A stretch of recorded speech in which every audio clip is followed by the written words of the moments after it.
आपको दूर कमो जय यूं करे ना मेरे दिल में हो उल्फत रसूल की उल्फत रसूल की यूं करे ना मेरे दिल में हो उल्फत रसूल की उल्फत रसूल की जन्नत में लेके जाएगी जन्नत में लेके जाएगी चाहत रसूल की क्यों कहना मेरे तुम में हो उल्फत रसूल की उल्फत रसूल की এটা করলে শিরক ওটা করলে শিরক এটা বললে শিরক ওটা বললে শিরক আরে বাবা মহব্বতের আপগ্রেডের নাম হইল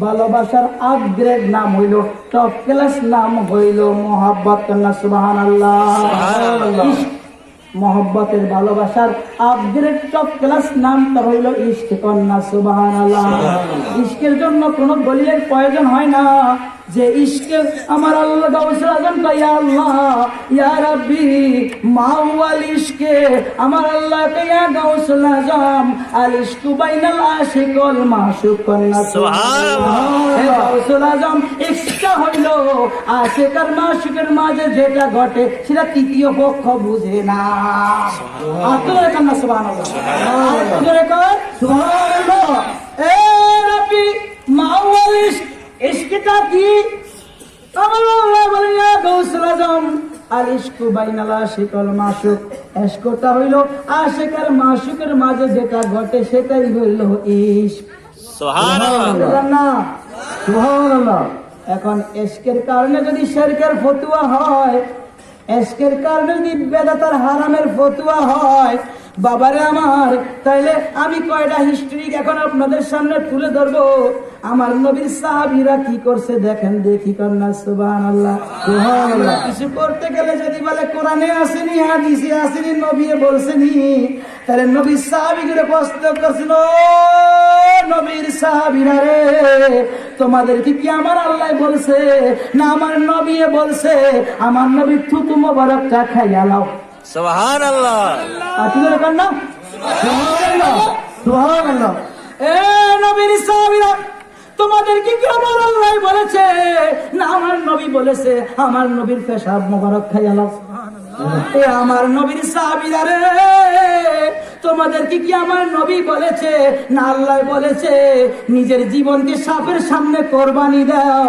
নিজের জীবনকে তীরের সামনে কোরবানি দাও এ আমার নবীর সাহাবীরা রে তোমাদেরকে কি আমার আল্লাহ বলেছে না আমার নবী বলেছে নবীর ওযুর পানিটা খাইয়া লাও সুবহানাল্লাহ সুবহানাল্লাহ বলছে মহব্বত কোন বলেছে এটার নামই হলো ইশক কন্যা সুবহানাল্লাহ আবু বকরের নবী বলেছিল সিদ্দিক আকবর আমার মনে হয় আমি আল্লাহর হুকুমের আশায় আছি আমার মনে হয় মক্কা ছেড়ে মদিনায় যেতে হবে কন্যা সুবহানাল্লাহ আমার নবীর সাহাবীদের নবীর ভালোবাসাটা দেখেন আমার নবীর সাহাবী সিদ্দিক আকবর ওই দিন থেকে আর ঘুমায় না রাত বিছনার মাঝে রাতে পিঠ লাগায় না দরজার মাঝে দাঁড়িয়ে থাকে কখন নবী ডাক দিবে কন্যা সুবহানাল্লাহ একদিন নয় দুদিন নয় কতগুলা বছর চলে গেল আর আমার আল্লাহ যখন ঘোষণা করলো আপনি হিজরত করেন ওমা রমাইতা ইজরমাইতা ওয়ালাকিন্নাল্লাহ রমা হে নবী আপনি তো পাথর মারেন নাই আমি আল্লাহ পাথরগুলা মারছি কন্যা সুবহানাল্লাহ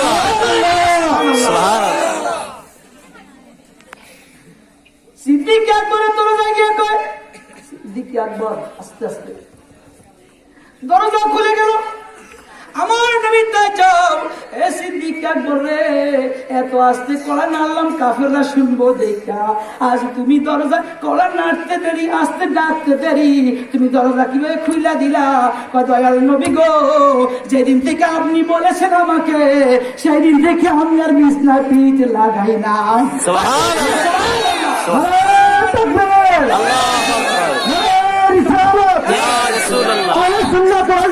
জিন্দাবাদ জিন্দাবাদ এটার নামে তো ইশক এটার নামে কি ইশক মহব্বতের তিনটা ধরন। মহব্বত হলো নিজের খেয়াল থাকে এবং যাকে ভালোবাসি তারও খেয়াল থাকে, এটার নাম মহব্বত, এটার নাম ভালোবাসা। আর ইশক শুরু হয়ে গেলে নিজের খেয়াল নাই, আমি কি আগুনে আসি না জমিনে আসি, যাকে ভালোবাসি তার জন্য জীবন কোরবান দিয়ে দিচ্ছি, এটার নাম হলো ইশক। সুবহানাল্লাহ। আজ কয়জন মুরিদের কয়জন পীরের ইশকের খেলা আছে? নাই। কিন্তু মহব্বত আছে, নিজেরও খেয়াল আছে, পীরেরও খেয়াল আছে। কন্যা সুবহানাল্লাহ, আসলে কন্যা সুবহানাল্লাহ। নবী সিদ্দিক একবার সহকারে একটু সামনে গেল, জায়গা দেখে কাফেররা চত দিয়ে খাড়াই রয়েছে। আমার আল্লাহ কেমনে এক মুষ্টি বালুলান কম করলাম, রই আমনে ফু দেন, দেখেন না আমি আল্লাহ কেমনে চোখের মাঝে ঢুকাইয়া দেন। সুবহানাল্লাহ। হাতটা হলো নবীর, ফু দিল নবী। আমার আল্লাহ কয় মাহবুব আপনি হাতে লইছেন তো আমার কুদরতি হাতে লইছেন, আপনি ফু দিছেন তো আমার কুদরতি জবানে ফু দিছি, এর লাগে সবগুলা পাথর কাফের চোখে গিয়া অন্ধ হইয়া গেছে। সুবহানাল্লাহ। আমার রমাইতা ইদ রমাইতা ওয়ালাকিন্নাল্লাহ রমা। কন্যা সুবহানাল্লাহ। নবীকে আপনি মারেন না, পাথর আমি আল্লাহে মারছি। সুবহানাল্লাহ। মুসলমান এবার আর একটু সামনে গেল, আলী রে আমি তো যাইতে আসি, আলী তুমি আমার বিছনার মাঝে ঘুমাও। সুবহানাল্লাহ। হ্যাঁ, আমরা এলে খেতাম হাতে বাঁচে আর আমার, হ্যাঁ আমরা এলে কি খেতাম এই জামানের উম্মত এলে এতে ফাঁকে ফিসাব সারিয়ে যেতে আছে, নবী সারি যেতে আছে, আর এত মরার মধ্যে পালাই দিচ্ছে। রাইখা কালী তুমি থাকো, এই মক্কার অমুকে অমুকে আমার কাছে কিছু টাকা পয়সা আমানত রাখছে, এই আমানত গুলা তার কাছে পৌঁছাইয়া দিয়া আলীরে তুমি মদিনায় চলে আইসো। আমার আলীরে কো, আলী গো ওই রাত্রে কি তুমি ঘুমাইছো নি? আমার আলী কয় ওই রাত্রের মতো আমার পুরা অল জিন্দেগিতে এত সুন্দর ঘুম আর হয় না।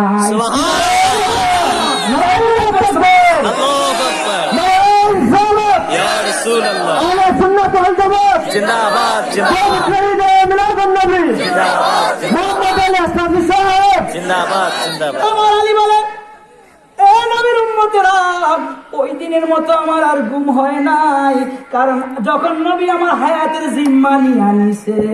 সুবহানাল্লাহ। নবী আমার হায়াতের কি কইছে, এই আমানত গুলা দান কইরা তুমি মদিনায় হিজরত কইরা আইসো। নবী যখন এই কথা কইছে আমি গ্যারান্টি পাইয়া গেছি পৃথিবী উল্টিতে পারে, নবীর জবান উল্টিবে না। আমি আলী মদিনা না যাওয়া পর্যন্ত আমার ইন্তেকাল হবে না। আল্লাহু আকবার। ইয়া রাসূলুল্লাহ।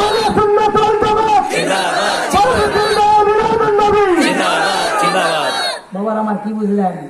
ইশ। নবী যার জিম্মা নেয় সে হয় আলী, আলী যার জিম্মা নেয় সে হয় অলি। সুবহানাল্লাহ সুবহানাল্লাহ। নবী যার জিম্মা নেয় সে হয় আলী, আলী যার জিম্মা নেয় সে হয় অলি। সুবহানাল্লাহ। সে হয় শাহজালাল, সে হয় শাহপরান, সে হয় কেবল শাহ বাবা, সে হয় শাসনি পিসাব, সে হয় শাহ সুন্দর শাহ, সে হয় পীর বরনুদ্দিন বাবা, সে হয় আবুল কাসেম, সে হয় গরিবে নাজ, সে হয় গাউসুস সাকালাইন, সে হয় ইমামে হাসান আর হুসাইন। সুবহানাল্লাহ। দেখছেন এবার আলী কান করে ঘুমাই রেছে। কন্যা সুবহানাল্লাহ। আমার নবী সিদ্দিক আকবর চলে লাগিল গুহার মাঝে। কোথায়? কি গুহা? গায়ে সুর। হজ করতে গেলে একবার চেষ্টা করেন সেই পাহাড়ে উঠার জন্য।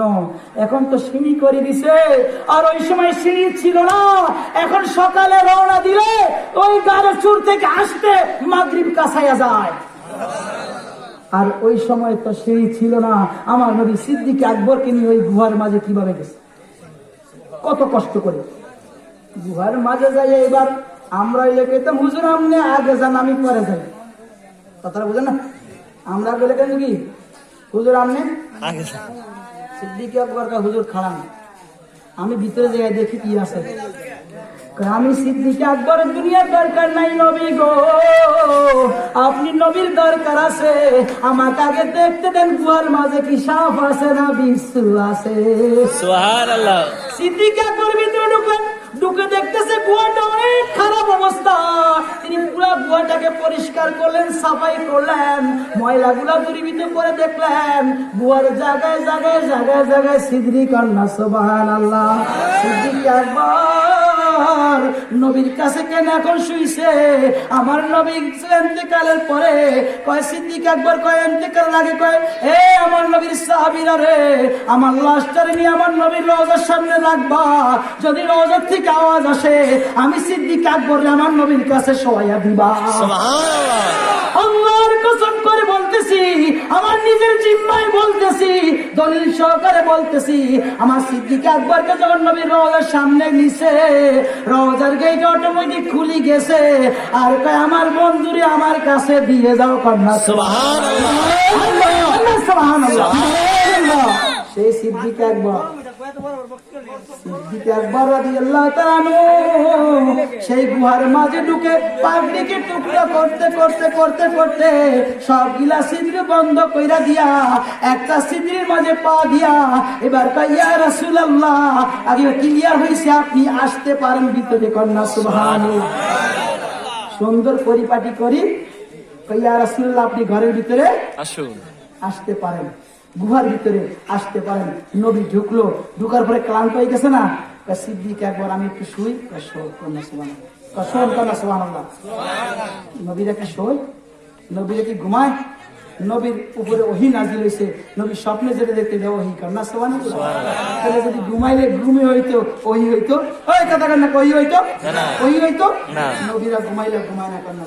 সুবহানাল্লাহ। টেস্ট করতে হয় সিদ্দিক আকবরের কন্যা। সুবহানাল্লাহ। প্রেমের পরীক্ষা সিদ্দিক আকবর পাস কন্যা। সুবহানাল্লাহ। আমি ফেল করতে পারি, সিদ্দিক আকবর ফেল করতে। আলীর অবস্থা কি? সকালবেলায় কাফেররা গেল, দে সাইজ করে দিতে খাড়া মোহাম্মদ মরার আগে মাসে কইতে পারে আমগো ধর্ম গ্রহণ করতে পারে, তার ধর্ম ছাড়তে পারে। দেখ সাদিকটার সরে আদায় মাওলা আলী কান দিয়ে শুয়ে গেছে। আলী এই অবস্থায় তো কি সে মোহাম্মদ কই, আমি জানি না কেন। সুবহানাল্লাহ। কই গেছে আমি, তুমি শুয়ে রয়েছো আমার আমানত দিয়ে গেছে, তো এই মক্কা মানুষকে আমানত দিতাম কন্যা। সুবহানাল্লাহ। আলী কিছু করে পাগলের মতো ছুটছে নবীকে ধরার জন্য কন্যা। সুবহানাল্লাহ। এই হিস্ট্রি তো আপনারা জানেন কন্যা। সুবহানাল্লাহ।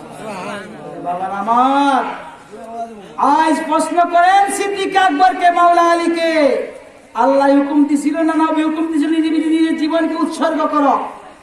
এটার নাম হলো ইশক, এটার নাম হলো ভালোবাসা। উহুদের যুদ্ধের ময়দানে সাইয়েদনা তালহা অথবা জুবাইর রাদিয়াল্লাহু তাআলা আনহু নবীর সামনে এভাবে ছিল কন্যা। সুবহানাল্লাহ। যতক্ষণ না তিনি গড়ে পড়ছেন ততক্ষণ পর্যন্ত নবীর গায়ে একটা তীরও লাগে নাই। আর যখন সাহাবী তালহা অথবা জুবাইর রাদিয়াল্লাহু আনহু পড়ে গেছেন, নবীর দান্দান মোবারক একটা তীর আঘাত লাগছে। যখন সাহাবীকে দাফন করার জন্য নিয়ে যাচ্ছে, দেখে তার শরীরের মাঝে শ্বাসের উপরে তীর আঘাত। কন্যা। সুবহানাল্লাহ। আর জান বাঁচানো ফরজ না? কথা কেন কা জান বাঁচানো ফরজ না? তাহলে কার জন্য করলো? নবীর জন্য। হানজালাকে প্রশ্ন করেন, হানজালা রে ফরজ গোসল তো তুই সাইডা দিছস কার কারণে? আল্লাহ কইছে না নবী কইছে? হানজালা কইব না না না, ফরজ গোসল তো আমি আমার আল্লাহর হুকুমের নবীর হুকুমের ছাড়ি নাই। আমি যারে ভালোবাসি সে জানে, আর যার জন্য করছি সে জানে। আমি আর নবী জানে। আল্লাহ হানজালা রে হাউজে কাউসারের পানি দিয়া গোসল করাইছে নবীর জন্য। তার জন্য